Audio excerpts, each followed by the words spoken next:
দুইবার বন্ধুরা একবার বলেছি, তাদের সাথে 4,500-5,000 ভোট আমি পাস করেছি। তার কারণে আমি মনে করি আপনারা যদি ঐক্যবদ্ধ থাকে, এই গ্রামের মানুষ যদি ঐক্যবদ্ধ থাকে, এই গ্রামের লোক যদি ধানের শীষের পক্ষে থাকে, যে চারঘাট বাগাত এমন একটা জোয়ার উঠে যাবে, সেখানে ধানের শীষের থাকানোর কোনো সুযোগ থাকবে,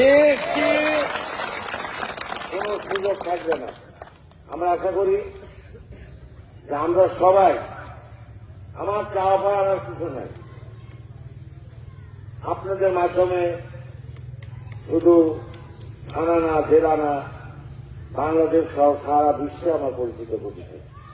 এই গ্রামের মানুষের জন্য, গ্রামের পরিচয়, মানুষ যখন বলে মারিয়ার সন্তান, আমার শুধু বাংলাদেশে পরিচয় করেনি, বিদেশ থেকেও বিভিন্ন টেলিফোন এখনো আছে। এই বক্তব্য দিলেন আপনি, এত বড় সাহস কোথায় পাবেন? আপনার বাড়ি মারিয়া? তাহলে হ্যাঁ, মারিয়ার বাড়ি, তাকে আমি চিনিও না। বিভিন্ন জায়গা থেকে এখনো টেলিফোন আছে। তো আমাদের পরিচিত শুধু এখানে না, এরপরেও আমরা মনে করি যে আমরা দুর্বল মানুষ, আমাদের শক্তি সমর্থন কম। তবে আমরা ঐক্য যদি থাকতে পারি, তাহলে আমাদের সাহস শক্তি অনেক বড়। আর যদি আমরা সাহস শক্তি কম থাকে, তাহলে আমরা দুর্বল হয়ে যাবো। আর আমরা যদি ঐক্য থাকি, একসাথে থাকি, একসাথে কাজ করার সাহস থাকে, তাহলে আমাদের শক্তি অনেক বড়, বিশাল শক্তি। সেই শক্তির কাছে চারঘাট ভাঙার কোন শক্তি আমাদের কাছে থাকবে না। যদি আমরা ঐক্য থাকতে পারি, একটাই কথা, আমাদের ঐক্য থাকতে হবে, একমতে থাকতে হবে। আমি আমার সন্তান, আপনাদের সন্তান, আপনাদের কাছে ভোট চাই, আমি ছোট করব না। ভোট আপনাদেরকে করতে হবে। আপনারা উপজেলা ভোট করেছেন, এভাবে ইউনিয়ন পরিষদে ভোট করেছেন। আমাদের মুরব্বীরা যখন পাস করার পর বলল, বাবা তোমার ভোট পেয়েছি, তার জন্য আমার গ্রামের ইজ্জত রক্ষা দেবে, মান সম্মানের রক্ষা করবে, যেটা হারুন বলে গেছে। এই গ্রামে তোমাকে চেয়ারম্যান করলাম, গ্রামের সম্মান ইজ্জত থাকে। ইনশাআল্লাহ আপনাদের ইজ্জত চেষ্টা করি কোন জায়গায় নিজের শরীরকে অলস মনে করিনি। চেয়ারম্যান যখন করেছি, তোমার গায়ের দিন 12টা, একটা নাই, রাত 2টা নাই, চেয়ারম্যান তৈরি কিছু পরিশ্রম করেছি। পর 3বার চেয়ারম্যান করেছি। কোন পরজা আমার গ্রামে আসছে বা আপনাদেরও পরজা হয়নি। আপনাদের সন্তান উপজেলাতেও পরজা হয়নি, আপনাদের কথা শুনতে হয়নি মানুষের কাছে। যার কারণে আমরা এই গ্রামের মানুষ একখানে থাকতে চাই। সবাই আমরা মরি ফাঁসি, আমরা একসাথে থাকবো। জয় পরাজয় যাই হয়, আমরা একসাথে থাকবো নাকি?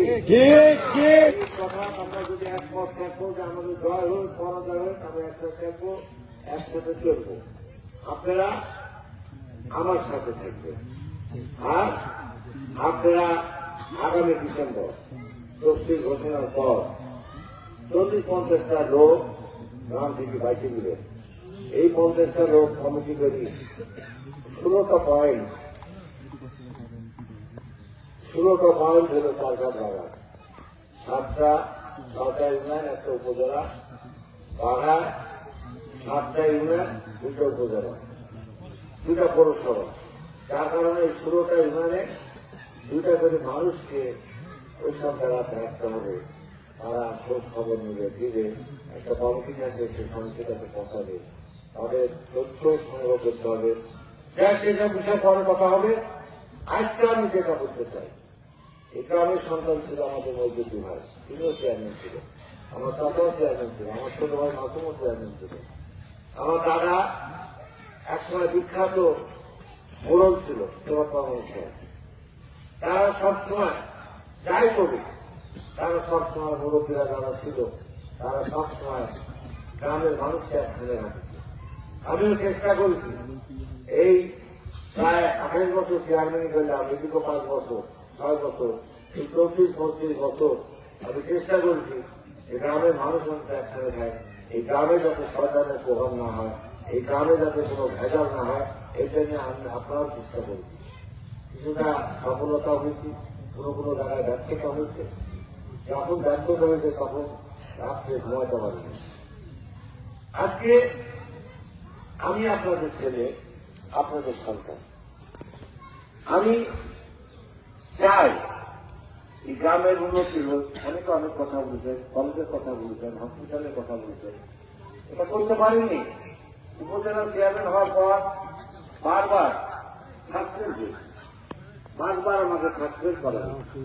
আমার সম্মানে যে ভাতা, সেই ভাতার টাকাটাও দেওয়া হয়নি, চেয়ারম্যানই করতে দেয়নি, ভাতার টাকা দেয়নি, গাড়ি চালিয়ে দিচ্ছে। এই যে অত্যাচার, জুলুম, নির্যাতনের ফলে কাজ করার সুযোগ আমি পাইনি। আমি চাইছিলাম গ্রামের আরো কিছু কাজ হোক। আজ মাদ্রাসা বলে একটা মাদ্রাসায় গ্রামে থাকবে, এটাই স্বাভাবিক। একটা বড় মাদ্রাসা হবে, কমি মাদ্রাসা হবে এবং হাফিজা মাদ্রাসা হবে। এটা হওয়াটা এই গ্রামের জন্য একটা দূর ব্যাপার না, এটা একটা স্বাভাবিক কারণে এটা হওয়ার দরকার, না হওয়ার দরকার না, এটা হবে। একটা কলেজ না হয়, একটা মেডিকেল কলেজ হয় বা নার্সিং ইনস্টিটিউট হোক, এটা তো সবাই চাবে। তার চেয়ারম্যান এত বড় একটা নেতা, একটা স্কুলে এত বড় একটা নার্সিং ইনস্টিটিউট বা মেডিকেল কলেজ, এই ধরনের একটা কিছু করতে হবে। এটা মানুষের আবেগ থাকি যাবে। মানুষ যখন, আমি যখন মরে যাবো, মানুষ তখন বলবে যে তার চেয়ারম্যান কিছুই করতে পারে, খালি হয়ে গেলেই জীবনটা কাটাই গেছে আর আন্দোলন করে জীবনটা কাটাই। এটা কিন্তু সবাই বলবে, স্বাভাবিক ঘোলাটা কাটবে। দোয়া রাখেন, যদি সুযোগ আসে এবার সেই কাজগুলো ইনশাল্লাহ। গ্রামের কোনো রাস্তাঘাটও নাই, আপনারাও জানেন।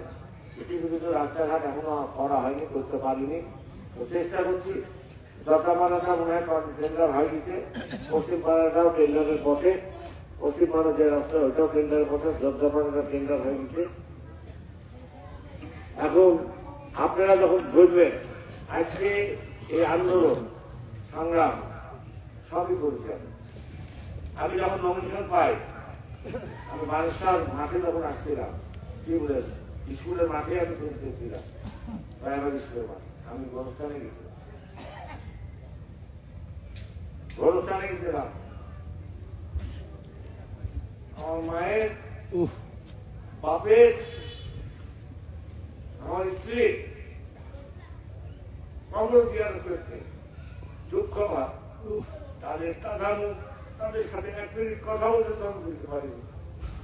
এই যে দুঃখ বেদনা, শেষ পর্যন্ত আমার কষ্ট ছিল যে মায়ের সাথে দেখা করতে এলাম না, বরং মাটি না দিয়ে আমাকে সেই বিদায় পেয়েছি। আপনারা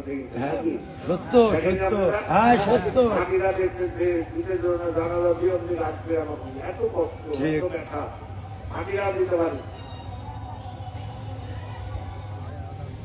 গ্রামের আধার দিচ্ছে। আমি একটা কথাই বললাম আপনাদেরকে, আমরা গ্রামের মানুষ, আমি হয়তো বা আজ সুযোগ পাবো না কথা বলার আপনাদের সাথে। যার জন্য প্রথমেই মনে করছি কোনো জায়গায় মিটিং করার আগে, গ্রামের মিটিংটা, মারিয়া কানুনদারি মিটিংটা করার পর এখান থেকে আপনাদের, তো আপনারা কি দোয়া করে দিয়ে নমস্কার, সবাই দোয়া করে যে আমি আগামী দিন পথ চলবো আপনাদের সঙ্গে রয়েছে, আমি যেখানে থাকি। আপনারা সবাই দোয়া করে দিবেন, আমি আগামী দিন যাই। এই কথা বলে আমি কথা শেষ পেলাম। আসসালামু আলাইকুম। বসে একটু আমারও কাছে নিয়ে যাবেন সবাই।